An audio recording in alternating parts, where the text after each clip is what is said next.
What is up YouTube, Jamie the Kid 00 here, coming to you guys with a brand new deck profile. So before we get into this, I want to give a huge shout out to Sanctum Squad. You need to check them out in the description down below. I'm going to be talking through a deck profile that is heavily based on one they brought forward, because it's a reinvention on a deck that we previously worked kind of on together, and that is Phantom Knight Plunder Patrol. I'm going to be going through the deck profile I played for a couple of locals, and I'm going to be talking about a key combo that the deck plays.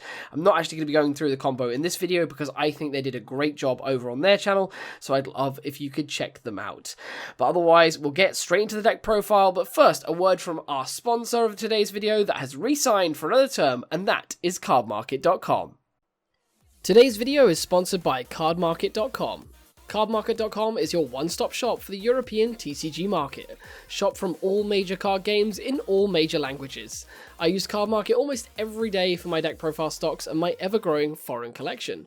With Cardmarket, you can search in all conditions, all rarities, and all languages. Check out the link to their site in the description down below. Cardmarket is also sponsoring free giveaways on my Facebook page, so be sure to check out that page in the link below. Play hard and trade smart with Cardmarket.com.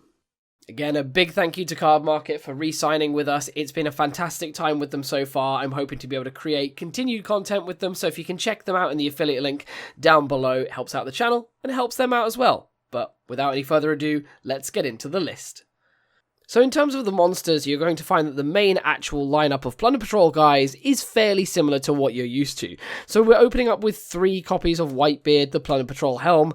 Whitebeard continues to be the best advantage system kind of within the actual, I guess, Plunder Patrol core that ever could exist. The fact that so many card effects in the list have effects that cause you to discard and would then trigger this to special summon from the deck are phenomenal. And the fact that you can use this in tandem with a lot of your quick effects on your boats in your opponent's turn, the lockout effect really isn't all that deep for you. So Whitebeard continues to be incredible. Couple that together with the fact that he is a good enough normal summon on his own.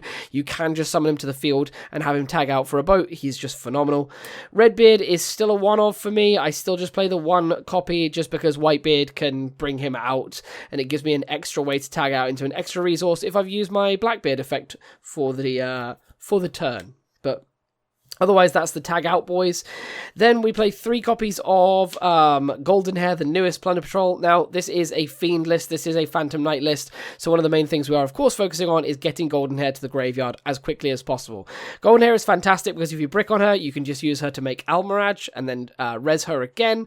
But, of course, we can also send her to the graveyard with cool cards like Fiendish Rhino Warrior to give us a way to get to our one required name of a Plunder Patrol monster to get into our Blackbeard. And then the rest of whatever we make on the field is essentially free, as you'll find that Sanctum Squad's combo actually shows you. Then rounding out the Plunder Patrol monsters, we are playing the 3 copies of Bluebeard, the Plunder Patrol Shipwright. Bluebeard is a little bit of a kind of make the numbers up guy in this list. I didn't want to play additional spells. I wanted to play more monsters in this variant. So the 3 Bluebeard is really all you need in there. He adds to your consistency because of the discard to draw effect, and adds to your ability to make very easy Blackbeards by special summoning from your hand when you already have a Plunder Patrol monster on the field. It comes up, it's definitely not in any way an MVP card, but it's a solid part of the engine. And that is the end of the actual Plunder Patrol monsters we're playing in main board. Because this is a Phantom Knight engine, we are of course cutting down on the size of everything else. So that's all the Plunder monsters. Then for the Phantom engine and the Fiend engine, we are playing 3 copies of the newly to 3 Tour Guide from the Underworld and 1 copy of Fiendish Rhino Warrior. Tour Guide is exclusively in here to fish your Rhino Warrior out of the deck as quickly as possible and then turn them into a Cherubini. Cherubini then gives you the ability to access your Phantom Knight engine, and your Rhino Warrior gives you the immediate ability to access Golden Hair plus whatever you make off of these. So it's phenomenal, but I'm not going to lie to you, having the Tour Guide from the Underworld stopped is probably the most miserable thing this deck can inflict upon you, and it's very, very sad. There are ways to get additional monsters onto the field, but that does become relatively difficult. So the Tour Guide is pretty legit to have on there. But of course, you have cards like Golden Hair that can facilitate getting themselves out of the hand. So all is not lost if the Tour Guide gets stopped, which is fantastic, because there are situations where in like Burning Abyss, if you get your tour guide stopped in 2020, your turn pretty much ends. It's horrendous. So there's the tour guide engine. Just feels good to be able to play the TGU again. My secrets have been relegated to the binder because they're getting a bit old, so I'm playing some new, I guess more playable new print ultras. Then for the Phantom Knight engine, the Phantom Knight engine has gotten a lot skinnier, because with this combo that you'll see on Sanctum's video, you really do just want to actually get the Phantom Knights out of the deck as quickly as possible, and then play the long game or mid game, because this deck struggles to have a long game, with the remaining Plunder Patrol cards that you play. So we're then just playing the 1 copy of Ancient Cloak and the 2 copies of Boots. The Boots giving us access primarily to our Fog Blades and our Shade Brigandine. The Cloak essentially just to get us through to the Boots and be that extra discard for, of course, Rusty Bardiche, who for some reason is off of the list now. Well, I'm not really complaining, but it's kind of crazy that he's back. We then play, just as kind of extension, the 3-card danger package. The 2 level 3s here give us a way to still make our Cherubini and send our Fiendish Rhino Warrior if the tour guy gets stopped, because of course these 2 are level 3s. But it's also really good to have an engine that allows you to draw through the deck and consistently hunt out Plunder Patrol cards to turn the deck on. And then of course, they are extra monsters onto the field for Blackbeards to go with cards like Golden Hair. So that's the danger content. Where my list differs slightly is I play a slightly larger hand trap lineup because I don't have any Forbidden Droplets myself. So I'm playing 3 copies of Effect Veiler, 3 copies of Droll and Lockbird, and 3 copies of Nibiru, the Primal Being. Now, switching these around, the Nibirus, yeah, they're okay. They've been a little bit slow for me because a lot of the locals metagame that I've been going in against, bless up Boris, by the way, for the rule of 6. Really difficult playing pod format at the moment. The metagame that I've been going in against has been a lot of slow decks, so Nibiru has not been all that good. However, that is where the Droll and Lockbirds that I play have been shining, in that they do give them the opportunity to shut down a lot of decks that require a lot of searches. So you have your things like Infernoble Knights, wherein this card is just absolutely bonkers. And then we play 3 copies of Effect Veiler for just slowing down every other combo. At the moment, I'm not that big of an Ash Blossom fan in this, so we're just playing this lineup. And of course, you can remove any of these 3 that you don't like for Forbidden Droplets, if you do have them. That brings me to about the end of the monster lineup. However, for the spell lineup, we are playing 1 copy of Terraforming to get us towards our all-important field spells, and the 1 of Called by the Grave, because I think Called by the Grave is still very, very important to play, especially in a list where you have such an important combo that you want to get off as often as possible. So the 1 Called by the Grave is still important for me. There's 2 Pot of Desires that I'm a bit indifferent on. They can definitely come out. You don't auto lose if you hit some of your combo pieces, and I'm still of that mindset that if you had to Desires, you never had the combo to begin with, and you probably weren't going to have a very strong board, so you just want the added advantage that Desires would give you regardless. So I'm very much in that camp. However, I am aware that Desires does eliminate a lot of Plunder Patrol names from the deck. In a mirror in a mirror match situation I played at locals, this deck is actually just like giga loses to the mirror if you can't get the combo off, because they just have so much more longevity with the emblems and the fusion spell. So this gave me a little, this kind of made me lose even quicker. So if you don't want to lose to the mirror, I guess cut these a little bit, it gives you a bit more longevity. Or if you don't want to lose to long decks, cut these and play something different. Then, of course, we're playing the 3 copies of Plunder Patrol Shipyard, and that is the end of the spell lineup. This deck keeps almost all of its power in its monster lineup. However, the traps are nothing to sniff at. We're playing 2 copies of Fogblade of Phantom Knights. Again, Fogblade is really, really cool. You can do some really interesting things where you flip this up, negate your own monster, and your opponent can't attack that monster. It really does come up occasionally as a form of protection, but of course, you're primarily using it to protect against your opponent's activated card effects in a breakthrough skills kind of way.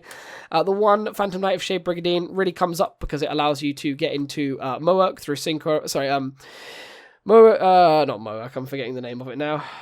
Bran through Synchroing, and of course Blackbeard as an extra monster, and then the 1 Plunder Patrol Booty because late game is insane if you're able to start rotating this card, get advantage out of it, start putting cards back, start getting free Blackbeards for absolutely no reason. Booty is just kind of heinous in this list, if I'm being honest with you. And that brings me to about the end of the main deck. That should be 40 cards on the nose. I'm not going to go through my side deck because my side deck has been hurriedly built after work for my evening locals, so it's not actually a very good sideboard. I don't think there's really anything in there of note that I would go through, but I'm pretty sure, if memory serves, Sanctum has a side deck on their channel that you can go check out. Then in terms of the extra deck, so the extra, we're going to go through the Plunder Patrol monsters first. We're playing 3 copies of the Blackbeard, the Plunder Patrol Captain. Some people talk to me about playing 2. I think you are wild. I think this card is so important. I go through them very, very quickly. Even if you're just using one to make another one in the mirror where you've got another water, the fact that it gives you that extra draw for essentially free is kind of bonkers. So I think playing, like, I'd probably play 5 of this if I could, but 3 is the maximum and 3 is all we get. And then for the other boats, we're playing 2 copies of Plunder Patrol Lice, because of course having an Evolves Ardolka in Archetype that can bring this back off of the back line is kind of bonkers, so we absolutely take that. The Monster Banisher in the form of Plunder Patrol ship Moak, who interacts really interestingly with Rusty Bardiche, because if you summon it to a zone Bardiche points to, you get to destroy a card because of Bardiche's Dark Xyz effect. 2 copies of Bran. I've gone up to 2 for the rogue meta at my locals. I was normally playing 1, however I definitely find that 2 comes up a fair amount, so very much enjoy playing those, and that is the full Plunder lineup for the extra deck. Of course, I'm pretty sure you weren't expecting anything different. Every Plunder lineup I've played has these monsters, so we continue as we were. And then for the rest of the extra deck, it's mainly utility cards. So it's the one Almirage, because Salamangreat Almirage comes up when you only have golden hair and you want to get to a Blackbeard, so you absolutely just yam the golden hair down, turn her into an Almirage, get the golden hair back, make yourself a Blackbeard, and you go from there. So the Almirage is so important for that. We're playing a complete Nightmare package because you play Phoenix for, of course, the standard back rows that are going to shut you out, Unicorn as the Omni out, and then something that's really interesting is when you play Nibiru in this list, it's very hard to out the token, so the Cerberus very much comes up. So take from that what you will. If you take the Nibiru out, you can take the Cerberus out and you get extra space, but the Cerberus definitely comes up for certain forms of removal. In certain meta matchups, it's very hard to make Moak, so you lose a good bit of monster spot removal, so the Cerberus supports you there as well. And then finally we play the 2 combo pieces in the form of Cherubini and of course Rusty Bardiche himself. But yeah, guys, as I find myself surprisingly out of breath for this being the first time I've recorded in about 3 and a bit weeks, I'm sorry I've been gone. It's been a bit difficult in the past few days. I hope you have all enjoyed. Let me know your thoughts on this list in the description, in the comments. You guys can't access my description, at least I hope you can't, in the comment section down below. Please do check out Sanctum Squad in the links below, and of course, check out Card Market. Again, a huge shout out for their support to the channel. Other big things coming down the pipeline very soon. And let me know what you guys would like to see me profile in the upcoming weeks. Got a good bit of access to a card pool at the moment, so let me know some decks you'd like me to hit up for the new format as things start waking up from coronavirus in the UK. Of course, potentially more lockdowns, so we never know how the channel's going to go, but I'm going to keep regularly scheduled content for my regularly scheduled sponsor obligations. But I hope you've all enjoyed. Leave a like if you have, share this with your friends if you think they would benefit from it, and I will see you guys next time for some more Yu-Gi-Oh! Related content. Peace out. Bye-bye.